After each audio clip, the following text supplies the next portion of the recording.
Gospel of Mark. Now, what does this Gospel say? In this Gospel, we have 114 sayings of Jesus Christ. What he said. Okay, sayings attributed to Jesus Christ. One of them categorically dismantles the doctrine of the Trinity. Categorically. And what is that? And what is that? And the reason why this Gospel, despite its earlier origin, the reason why this Gospel was thrown out, because how were the current Gospels canonized? Those of you who are interested in this question, how the Gospels, the 4 Gospels were chosen and others rejected. Why were they rejected? Why were these chosen? You want to understand an answer to that question? I had a debate in South Africa very recently, the canon of the Gospels or the canon of the New Testament. I debated a Christian activist in South Africa, and the title of the debate is The Canon of the New Testament. Okay, go and watch that debate and you will see how these Gospels were chosen. They were chosen by the rule of faith. If a Gospel, despite its early nature, contradicts the Christian doctrine, it was thrown out. Even if it came from trustworthy sources. Let me finish. I disagree with everything you've said. I'm finishing. Calm down. I just want to time it. Yeah, no problem. It's not a monologue. Let's time it then. 3 minutes, 3 minutes? Okay. Well, like 2 minutes. 3 minutes. 2 minutes, 2 minutes. Okay, 2 minutes. Can we Time get a timer? Time me for 2 minutes. Yeah, 2 minutes. Let me time it. Time it for 2 minutes. Okay. Now, ladies and gentlemen, my purpose here is to educate. It's not to win a debate or lose a debate. I leave this information for the Christians and the Muslims to think about. You go and think about it. Right. And if you think I'm saying the truth, accept it. If I'm lying or I'm misrepresenting their faith, don't accept it. No problem. Start. Can I speak? 2 minutes. Thank you. Right. Wait, no, it's my turn. What? Okay, you take. Then let me finish my point. Just finish your I'm point. finishing in 10 seconds. How long is it 10 going seconds. for? 10 seconds. 10 seconds. So in the Gospel of Thomas, there is a saying attributed to Jesus that if you want to see, It's gone. it says that God is not born of a woman. The Gospel of Thomas has a saying attributed to Jesus Christ. It states God is not born of a woman. Now that is a clear contradiction with the doctrine of the Trinity, because Jesus is God and he was born of a woman. So according to this verse of the Gospel of Thomas, an early version of the teaching of Jesus Christ, God is not born of a woman. He asked me a question. Show me a gospel that contradicts the doctrine of the Trinity. I gave him not only a gospel, I gave him an early gospel that contradicts it. Over to you. Wow, finally! Right, first of all, everything he said is nonsense. Let me explain this very quickly. Modern scholarship does not affirm the idea that the Gospel of Thomas is a reliable account. Most scholarship, for some reason, like Bart Ehrman, who would also have investigated this, who is an atheist and a head of New Testament scholarship, and that includes Gospels outside of the New Testament, he would have said no, the Gospel of Thomas dates to the 2nd century. Nowhere near the 1st century, and definitely not in the same vein of the source of Q, which was an oral, potentially written tradition he mentioned. Scholarship does not affirm that in its majority. He is quoting a very specific scholar to make that account. Most scholars reject it. Look that up. Look at Bart Ehrman's view. No, don't worry. Let me listen to him and I'll respond. Notice I said to him, show me a gospel which the Quran could say is the Injil that would deny the Trinitarian doctrine. The problem with this is because he's now said one, he's now buried the Quran, because now the Quran has to affirm everything that is found in the Gospel of Thomas. Oh no! There's some really spicy things in the Gospel of Thomas. Does the Quran affirm all those things? No! The Gnostics, would you affirm Gnostic belief? Now we know that the Quran is full of Gnostic teachings. For example, the Arabic infancy gospel of Thomas, that says that Jesus breathed life into clay birds and that he spoke from the cradle. That's not original to the Quran. That actually comes from these Gnostic Gospels that came hundreds of years after the time of Jesus. This is why Christians reject them. This is why the church rejects them. Show me a single Christian group inside the church that affirmed any gospel outside of Matthew, Mark, Luke and John. He cannot do it. This is why his Quran is stuck. Because it affirms the Injil. We know what the Injil was at that time. We know what every single Christian group in the world thought the Injil was at that time. And yet he says that the Trinity is wrong. The Christian church believed in the Trinity. Their doctrines support it. Their text supports it. Game over. 2 minutes. So ladies and gentlemen, there's a reason why Chris was not addressing my point on the Gospel of Thomas. He questioned me about a gospel. I gave him the gospel. I gave him the text that contradicts the doctrine of the Trinity directly, so he doesn't have any grounds to stand on. When the Quran mentions the word Injil, it's referring to the original. You're not listening, are you? It's referring to the original. Now the question is, I asked this question. The Quran mentions the word Injil, and even the writings of Paul mention one gospel. It doesn't mention no. Start again. If every time you're going to interrupt me, I'm going to start again. Start again. If I interrupt you, start again. No problem. Okay. Yeah, start again. The Quran mentions the term Injil, and when the Quran says Injil, you're not listening. You're not listening because you don't want. Wait, stop my time. No. Someone was getting. Did I listen to you? You can still speak. This guy, when you were speaking, he was trying to tell me things. I told him to stop because I want to listen to you. Because I want to do a fair debate. You're not listening because you don't care about my arguments. The point here is you don't care about my arguments. You don't want to listen to my arguments. Start the time again. How much have you spoken? Okay. Listen to me and then respond. He can't help you. This guy. I don't need any help. He cannot help you. He just said the Quran affirms the Gospel of Thomas. Okay.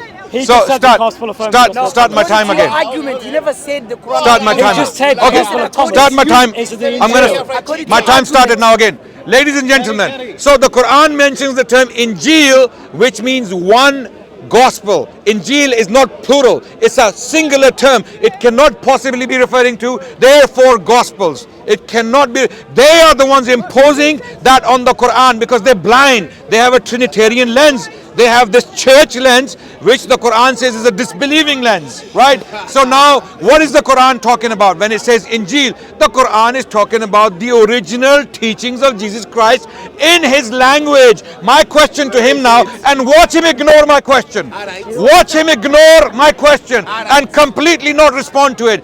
Where is the original Injil of Jesus Christ? The one he himself was preaching. Not what Paul said, not what Matthew said, not what Mark or Thomas or Mary Magdalene and Judas, not these people. What Jesus himself said. Where is that Injil? Number one, what language was it in? Where is the original Torah? Where is the original Torah of Moses? What language was it in? If you do not possess the original works of Jesus and Moses, then what gospel are you talking about? Why do we have to accept Tom, Dick, the gospel of Tom, the gospel of Dick, the gospel of Harry, the gospel of Murphy, the gospel of George, the gospel of, the list goes on, and the gospel of someone who the gospel of someone who laughs like a monkey. Okay? So ladies and gentlemen, the point is, this is a joke. This is a joke. Seriously. Okay? The Quran is very consistent. The original Torah of Moses, the original gospel or Injil. I won't even use the word gospel. The Quran is not saying gospel. The Quran is saying Injil, the message of Jesus. It's called Injil. Quran doesn't say gospel or evangelion. It says Injil, right? So now my questions, keep them in mind and watch him ignore. Go ahead, your time. And I'm not going to interrupt. All right. So his questions, I just have to wait for you to keep going on his monologues. Listen, he made a big mistake. He just said, it talks about Injil, not gospel. Wait, Injil, he already affirmed, is an Arabic word for evangelion, which is Greek for gospel. He can't get out of this. And it's singular, meaning good news. So that's refuted. Second point, he said, made it very, very clear. He was like, oh, it's only the original. First of all, show me where it says original in the Quran. It doesn't say that. He adds to his deen. He does bid'ah and he innovates. Second of all, in the Arabic, and scholars will tell you this, Ma baina yadayhi, it confirms what is in their hands. The hands of the Jews and of the Christians at the time of Muhammad. It affirms what they were reading. the Injil and the Torah in between their hands. That is what it says in your Arabic. And there are Muslims that will tell you this because they're honest. But he can't tell you that. And even if you go into the Arabic, it will say quite clearly it's in between their hands. Not some mysterious original thousands of years ago, hundreds of years ago. The Quran makes it clear. It believes it is confirming the Injil and the Gospel. He then made a big he went won't answer this question. What was it originally written in?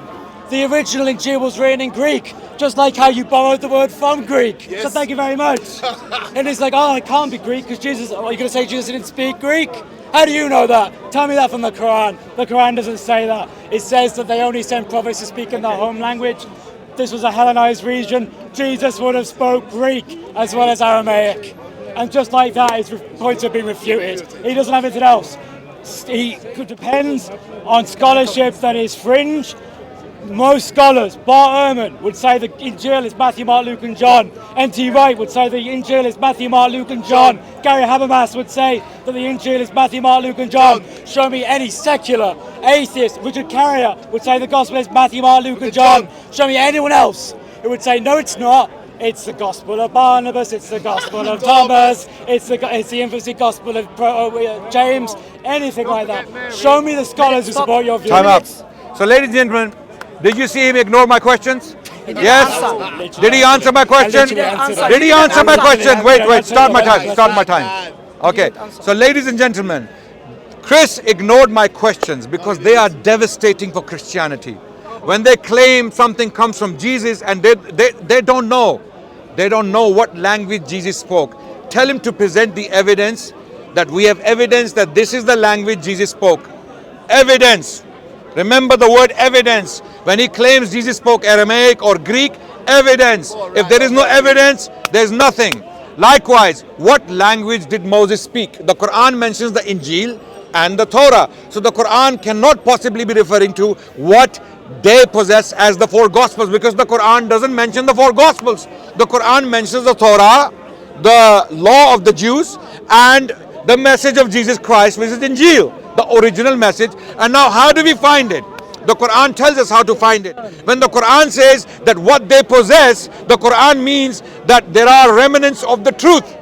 We still believe that whatever is contained within the Gospels and in Torah, there are remnants of truth. There are true verses there that can be found that were originally given by Moses and Jesus. We have no doubt in that. We are quite consistent. We don't throw away the baby with the bathwater. Brother, don't show me anything, I'm talking. Okay, wait. Okay. So we don't throw away the baby with the bathwater. You know why?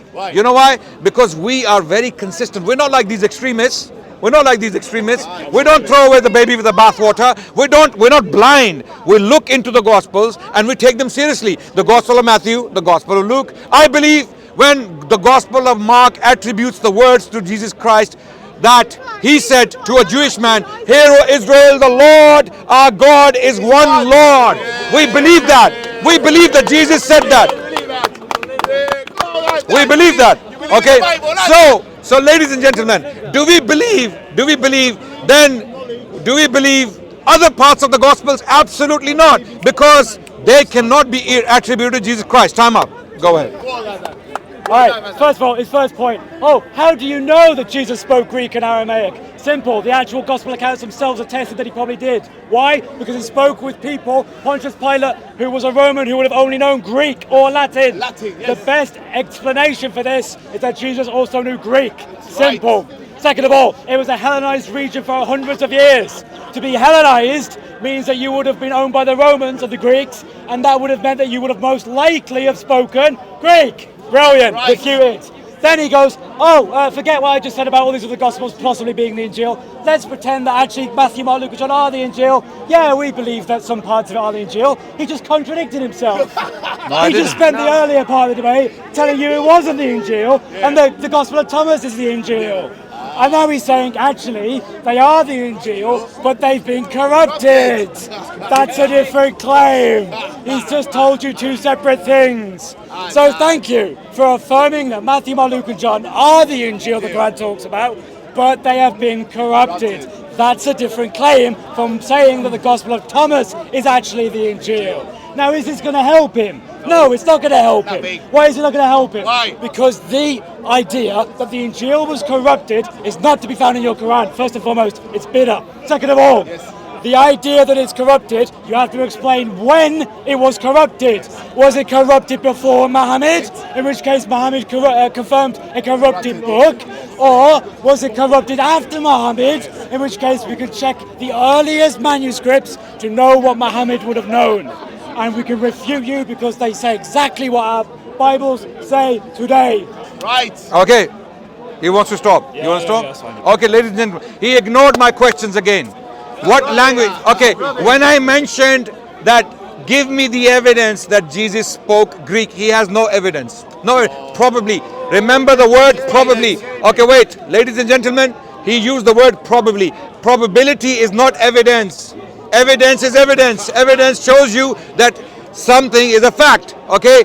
Probability is not an evidence. That's an insinuation. That's an inference. Okay? So understand what evidence means. So you don't know what language Jesus spoke. I assume, or I conclude rather, that you don't know what language Jesus spoke. You don't know what language Moses spoke. And if that's the case, then you cannot possibly claim to have the original. And you don't have the original. No Christian scholar, I challenge him, and watch him ignore my question again. All these scholars, Trinitarian scholars, he keeps mentioning, he keeps beating the drums. Okay, ask him now to show me one of them who ever claimed that we have the original teachings of Jesus Christ or the original Gospels of Matthew, Mark, Luke and John. If he can show me one of them who said that we have the original Gospel of John, the original Gospel of Mark, Matthew and Luke. Okay, now, corruption. Coming to the issue of corruption. He says the Quran says the books of the Jews and the Christians are corrupted, and then he's contradicting himself. He's not listening to me. I never said the Gospel of Thomas is the Injil the Quran is referring to. He asked me a question. Show me a gospel where the Trinity is denied, and I showed him the Gospel of Thomas. That's all I was saying. The Quran doesn't mention any gospel by name. The Quran doesn't even acknowledge their authenticity. The Quran states that whatever they possess, there are remnants of the teachings of Moses and Jesus there. Even though they are corrupted, the Quran makes a very categorical claim in chapter 2 verse 79 that the books the Jews have written with their own hands, and then they claim these books are from God, are actually not from God. Actually they are not from God. So what books? The scripture of the Jewish people, right? So the Quran, what is the Quran saying? What is the Quran saying then? Where is the contradiction? There's no contradiction. Okay, time is up. Okay, Answer my questions. First of all, he said probability is not evidence. I love that. That's a great soundbite. Yes. If it's more probable than not that something is true, is that evidence you should believe it? It is. No. It's not. If it's more probable than not that something is true, that's not evidence you should believe it. No. That's amazing. He believes in things that are not probable. You never have probabilities when there's evidence. Reset my time. Is it probable that you're a human being? Reset my time. Is it probable that you're a human being? Reset my Is time. it probable? Is it probable that you're a human being? He said, if I interrupted him, we would start it. Yeah, start again. No problem. Fair enough.